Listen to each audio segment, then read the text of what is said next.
교회 절기상 오늘 7월 첫째 주일은 한국교회가 맥주감사절로 지키는 날입니다. 맥주감사절을 맞이해서 또 설교 후에 성찬의 상을 대하면서 우린 다시 한번 예수님의 무고한 고난을 기억하는 시간을 가지려고 합니다. 먼저 맥주감사절의 유래를 살피고 이어서 계속되는 예수님의 순환의 걸음을 살필 것입니다. 한국교회가 7월 첫 번째 주일 맥주감사절을 지키는 것은 농경문화와 깊은 관련이 있습니다. 그러나 오늘날 농경문화가 퇴색되어 가면서 맥주감사절의 의미도 점차 잊혀져가는 현실이기에 지난 주일 절기 감사 헌금 봉투를 받았을 때에 딱한 느낌을 받은 분도 있었을 것입니다. 그러나 여러분의 느낌이나 기분에 상관없이 맥주감사절은 유대 기독교에서는 오랜 전통을 가진 절기입니다. 맥주절은 말 그대로 보리를 수확하는 날입니다. 그래서 맥주감사절을 통해서 하나님께서 지난 반년 동안 베풀어 주신 은혜에 감사하고 앞으로 남은 반년 동안도 잘 지켜주시기를 소원하는 예배이기도 합니다. 그러면 오늘 7월 첫째 주일은 한 해의 전반기가 끝나고 후반기가 시작되는 첫 주일이기에 반년을 돌아보며 먹거리를 주신 하나님께 감사하며 새로운 반년을 시작하는 첫 주일이기에 새로운 결심을 하는 것도 의미가 있다고 생각합니다. 그런데 문제는 우리가 너무 잘 살아요. 그래서 지난 6개월간 굶지 않고 살아왔다는 사실에 대해서 전혀 할 생각이 없어요. 감사는 무슨 감사? 그러니까 맥주감사절이라고 제가 해봤자 맥주감사절인가 이렇게 듣는다니까요, 사람들이. 한번 생각해 보세요. 옛날에는요 1월달부터 6월달까지 굶든지 말든지 그래도 목숨을 연맹해서 반년을 보냈다는 것이 굉장한 감사의 제목이었어요. 그러니까 춘공기를 지내봤으면 살아남은 거 감사할 수밖에 없는 분명한 제목인데도 불구하고 문제는 우리가 그래서 밥만 먹어가지고 죽는 사람이 없으니까 밥 먹고 살았다는 것이 새삼 감사의 조건으로 부각이 되지 않는다는 겁니다. 그거 한번 비교해 보세요. 옛날에 부자 밥 먹듯이 가난한 사람 굶고 이런 시절이 있잖아요. 그래서 살아왔는데 그래서 목숨을 연맹해서 정말 그래도 목숨이 아직 오늘부터 있는 데서 감사한다고 생각하면은 그 사람들의 감사가 커야 될까요? 우리는 어때요? 우리는 밥 걱정 안 하고 지난 6개월 너끈하게 지내왔으면은 그래서 우리는 감사 안 해야 되나요? 한번 생각해 보자는 말씀이죠. 역사적인 유래를 살펴보면은 맥주절은 이스라엘의 3대 절기 중에 하나로서 오순절이라고 부르기도 하고 칠칠절이라고도 불렀습니다. 같은 절기를 두고 오순절, 칠칠절, 맥주절이라고 부릅니다. 오순절이라는 말은 그 중간에 오순 할 때 순자가 열흘 순자입니다. 그러니까 오순 50일이죠. 칠칠절은 77이 49 거기에다가 원 플러스 하면은 그게 50 같은 절기예요. 같은 날짜에 해당하는 이야기입니다. 자, 오순절은 이스라엘 백성들이 애굽에서 나온 날을 기념하여 지키는 절기인 유월절 지나서 두 번째 오는 날 그해 난 첫 이삭 한 단을 잘라서 하나님께 드립니다. 유월절 십자가에 못 박혀 죽으신 예수님께서 부활하신 바로 그날부터 계산해서 50일째 되는 날이 오순절입니다. 부활절이 지나간 지 50일 되었다는 이야기죠. 오순절은 유대인으로서는 하나님께서 모세를 통해서 출애굽한 이스라엘 백성들에게 율법을 주시기 위해서 시내산에 강림하신 날로 지켰습니다. 그래서 오순절은 유대인에게는 율법 수여절이었습니다. 반면에 우리 기독교에서는 마가다락방에 있던 120명의 제자들에게 성령이 강림하신 오순절 성령 강림절로 지킵니다. 7.7절은 무엇입니까? 이스라엘 백성은 유월절이 지난 둘째 날, 그 기점이 된 날부터 시작해서 49일 동안 매일 저녁 날짜를 헤아리기 시작합니다. 오늘은 첫 번째 날입니다. 그렇게 해서 49일을 계산합니다. 7일씩 7주간 계수하면 49일 되는 날, 되는 다음 날 지키는 절기라고 해가지고 이걸 7.7절이라고도 하고 오순절이라고도 합니다. 이스라엘 백성의 출애굽에서부터 하나님의 시내산 강림에 이르기까지 그 50일 동안 지금 식으로 말하면 어떤 게 있나요? 무슨 우리 목적 40일 훈련처럼 훈련을 하는데 이 50일 동안 출애굽부터 시작해서 하나님이 하나님 백성으로 율법을 주시는 그 어간 동안에 우리 하나님께서 어떻게 하셨는지 그때의 역사를 떠올려 보는 것이 7.7절의 행사였습니다. 맥주절이란 출애굽기 23장 16절에 나오는데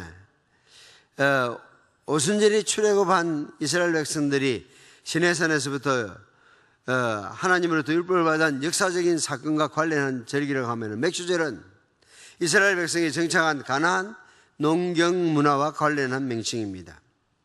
계절적으로 바로 보리수확과 같은 때이기 때문에 보리수확을 뜻하는 맥주절이라고 부르는 것입니다. 이 오랜 전통에 따라서 우리는 오늘 맥주감사절로 지키며 우리나라 역시 전통적으로 농경사회이기 때문에 자연스레 한 해의 전반기에는 보리수확을 감사하는 맥주감사절이 있고 후반기에는 쌀수확을 감사하는 추수감사절이 자리하고 있습니다. 성경적으로는 맥주절과 오순절이 사실 같은 날이에요. 그러나 왜 어떻게 그렇게 되는지 모르지만 하여튼 오순절은 성령 강림절로 우리가 지키고 있고 맥주절은 감사절로 지키고 있습니다. 오늘 같은 맥주감사절의 초점은 감사에 있습니다. 현대에 대한 도시문화 속에서 농경문화의 전통들이 사라져가고 있지만은 우리의 삶을 지켜주시고 인도해 주시는 하나님에 대한 믿음과 감사의 마음은 결코 잊어서는 안 됩니다. 지난 6개월 동안 우리를 살게 하신 분이 하나님이시다고 하는 것은 궁핍한 삶을 살고 그렇게 고백을 하든지 풍요로운 가운데 고백하든지 진리가 변한 것은 없습니다. 하나님이 살려주셨다는 것입니다. 그래서 감사하는 마음을 가지는 것입니다. 네 하나님 여호와 앞에 7.7절을 지키되 맥주절을 지키되 네 하나님 여호와께서 네게 복을 주신 대로 네 힘을 헤아려 자원하는 예물을 드리고 너와 네 자녀와 노비와 네 성중에 거하는 레위인과 및 너희 중에 거하는 객과 고아와 과부와 함께 네 하나님이 여호와께서 그 이름을 두시려고 택한 곳에서 네 하나님 여호와 앞에서 절구할지나. 그래서 이스라엘 온 백성들이 이날은 힘을 다해서 자원하는 예물을 드리고 우리처럼 또 무슨 봉투야 이게 아니고 힘을 다해서 자원하는 예물을 드리고 그걸 어떻게 썼어요? 너와 네 자녀와 노비와 성중에 가는 레위인과 너희 중에 있는 객과 고아와 과부가 모든 인민이 모든 국민이 함께 절구하는 절기로 이 날을 지키도록 그렇게 말했습니다. 객은 특별히 우리 가운데서는 이주 외국인들을 생각할 수 있죠. 고아, 그때는 정말 제일 힘든 계층이 과부들이었습니다. 그러나 그동안 너무 고생했다 그런지 과부들은 요새 좀 뺀 것 같습니다. 그래서 저는 객과 고아와 호레비가 함께 내 하나님 여호와 앞에서 절구할지니라 이렇게 바꿔 읽어야 된다고 나는 믿는 사람입니다. 자, 맥주감사절에 대해서는 이만큼 제가 설명을 하고 누가복음으로 돌아가겠습니다. 주일마다 우리는 예수님의 마지막 발걸음을 따라가고 있습니다. 체포를 당하시고 대제사장의 집들에서 조롱을 당하고 날이 새자 산헤드린의 신문을 받고 기소를 당해서 총독 빌라도의 재판을 받고 헤로드 왕 앞에서 침묵하신 예수님을 살폈습니다. 오늘 누가복음 23장 13절에서 16절 이야기는 1절에서 5절 거기에서 바로 넘어왔다고 생각해 보십시오. 빌라도 앞에서 두 번째 받는 신문입니다. 빌라도는 헤롯이 무혐의 처분해서 되돌려 보낸 것을 두고 예수에게 죄가 없다고 한 자신의 주장을 뒷받침하는 근거로 받아들입니다. 사실 우리가 13절에서 16절 늦음을 읽었지만은 25절까지 가는 긴 문단의 한 부분입니다. 여기에는 세 번에 걸친 군중을 향한 빌라도의 설득이 나옵니다. 편의상 두 부분, 그 가운데 첫 부분을 우리가 살피고 있습니다. 자, 그러면 우리가 오늘 살펴야 될 본문은 13, 14, 15, 16절이면은 그 본문이 어떻게 구성되어 있는지 좀 한번 살펴볼 수 있잖아요. 이건 대한민국에만 가능한 일이라고 나는 믿는 사람입니다. 왜냐하면 전 세계에서 우리나라만큼 글 읽을 줄 아는 사람들 퍼센티지가 높은 나라가 전 세계에 없습니다. 미국 저 뒤에 가 있습니다. 우리 못 따라옵니다. 세종대왕께서 아주 정말 하나님께서 우리를 사랑해 주신 임금이라고 생각해요.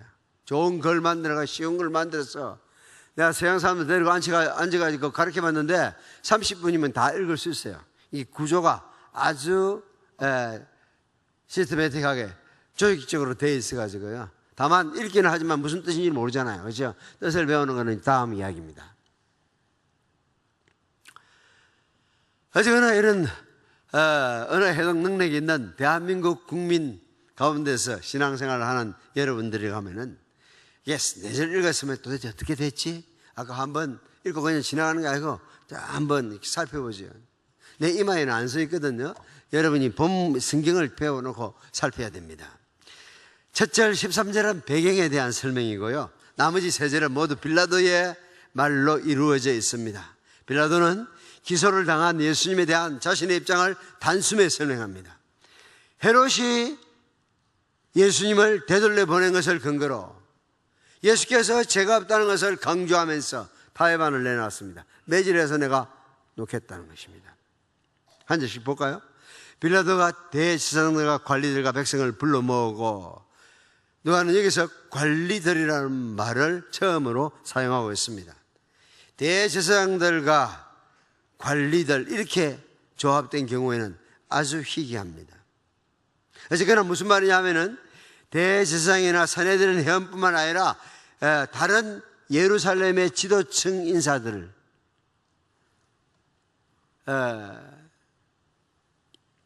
그 지방에 어디지 가면은 그 지방에서 다 말깨나 하는 사람들 있잖아요.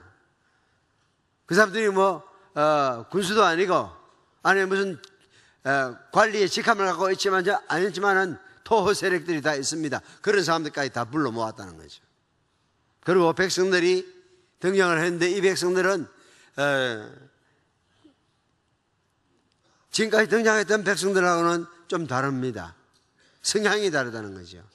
이 사람들은 지도층 인사들하고 입장을 같이 하고 있습니다. 전에 나왔던 백성들이 성향이 며칠 사이에 이런 자주 바꾸셨으니까 바뀌었는지 아니면은 자기 입맛에 맞는 사람들을 불러 모았는지 그건 잘 모르겠어요. 하여간 지금까지는 백성들이 예수님의 마지막 방편으로 사는 것 같습니다.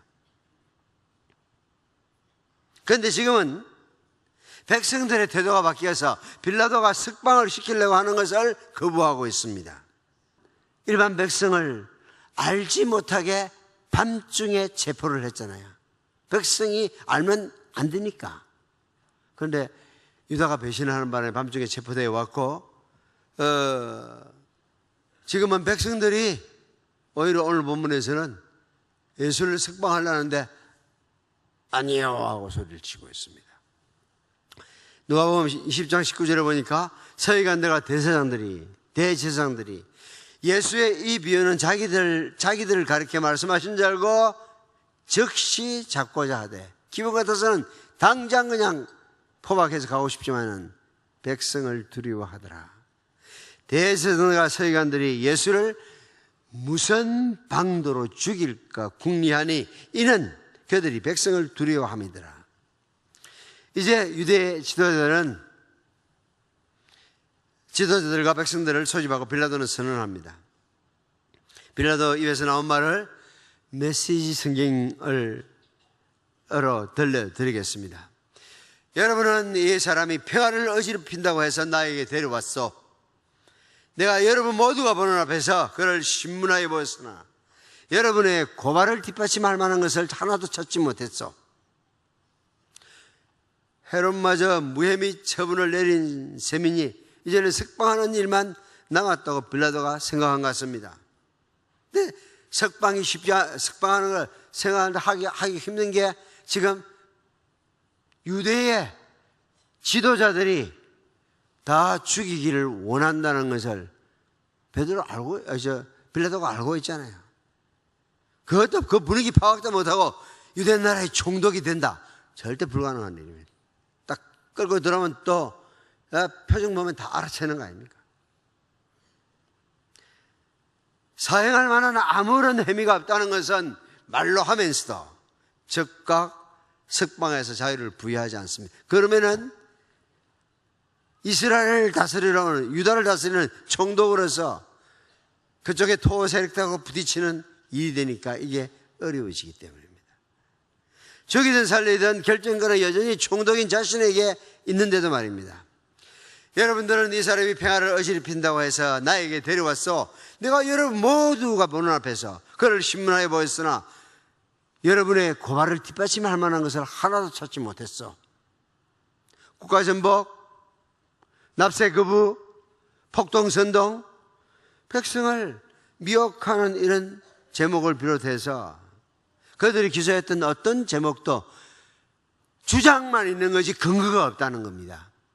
심지어 그가 왕으로 자치한다는 제목에 대해서도 특별한 혐의를 찾지 못했다고 선언합니다. 빌라도가 어떻게 예수에 대해 생각했는지 잘 모르겠어요. 직접 물어본 적이 없으니까. 그러나 뭔가 다른 범상한 사람이 아니라는 것은 느낌이 있었을 것 같아요. 그 느낌도 없이 한 나라, 한 지역을 다스리는 총독으로 임명을 받겠어요? 만나보면 알아요. 3분이나 5분 만나보면은 파악이 된다니까, 어느 정도는. 그러니까 다른 사람 같으면은 빌라도의 눈빛을 보면서 생명을 구걸하기 위해서 나올 거예요. 눈빛 보면 알잖아요. 그런데 예수님은 자기한테 이 땅에서는 나는 새도 떨어뜨릴 수 있는 자기 앞에 구걸하는 눈빛 아니잖아요. 네가 유대인의 왕이야 물으니까 네가 말한 대로다. 당당하게 답하잖아요. 아까 일부 예배에 참석했던 분이요, 나 20년 동안 울산교회 담임으로 있으면서 새 가족이 꽃다발 들고 담임 목사 찾아오는 건 처음 봤습니다. 군사님도 아직 안 가져갔잖아요. 그렇죠? 새 가족이 첫날 오면서 꽃다발 들고 왔더라고요. 그러면서 하는 말이 설교에 참 은혜됐습니다. 내가 참 억울한 것이 내 마음속에 있었는데 저런 이제 법적 문제로 가지고 이야기하는 것 같아요. 느낌이. 그런데 오늘 설교 듣고 은혜를 받았습니다. 살다 보면은 그런 일 당합니다. 근데 예수님은 그걸 그냥 단번에 때려잡을 수 있는 힘이 있었어요. 12사단도 되는 천사들을 동원할 수 있는 권한을 갖고 계신 분이잖아요. 우리는 다 살펴봐도 내한테 힘들 만한 사단의 발전까지 다 살펴봐도 이 억울한 것을 좀 도와줄 만한 사람이 없지만은 우리 주님은 그러지 않았다니까요. 그런데도 불구하고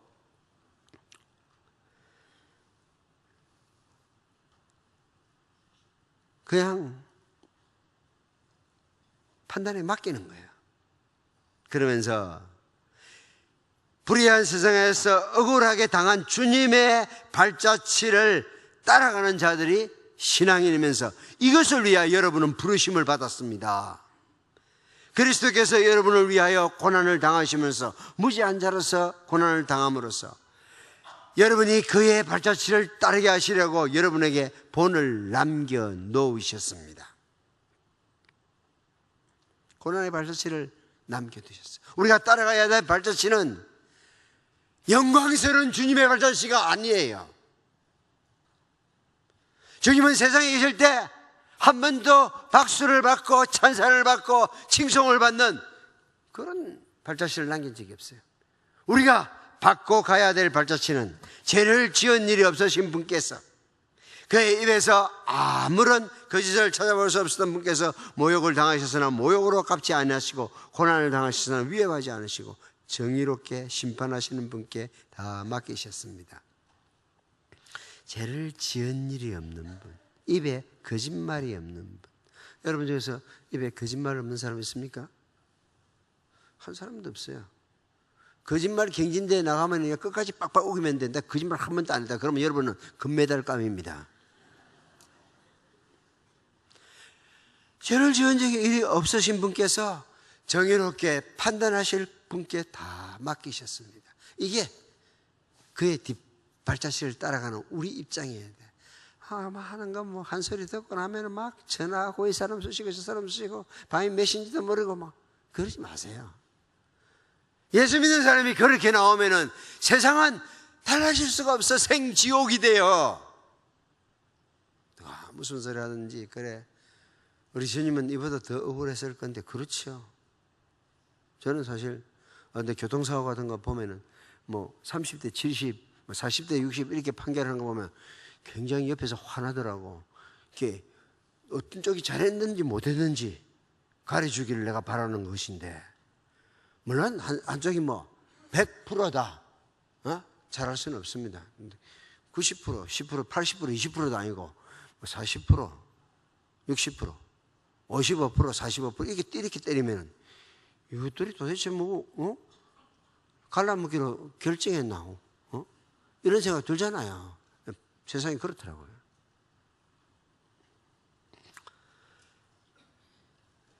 주님은 죄를 지은 일이 없으신 분께서 정의롭게 판단하시는 분께 다 맡겼습니다. 그래서 우리는 생각이야 이런 생각 저런 생각 솔직하지만은 그래 주님은 완벽히 무죄해도 가장 나쁜 죄를 당하셨는데 우리는 완벽하게 한쪽이 옳은 그런 난 아니거든. 내 입장에서 보면 좀 억울할 뿐이죠. 무죄 선고를 받으신 예수님께서 우리를 위해 십자가에 죽으셨습니다. 그는 우리 죄를 그의 몸에 몸소 지시고 나무에 달리셨습니다. 그것은 우리가 죄에서는 죽고 의에는 살게 하시려는 것입니다. 그가 매를 맞아 상함으로 여러분이 나음을 얻었습니다. 이제 우리를 위해 찢으신 살, 흘리신 피를 기억하는 성찬의 자리로 기도하며 나아가겠습니다.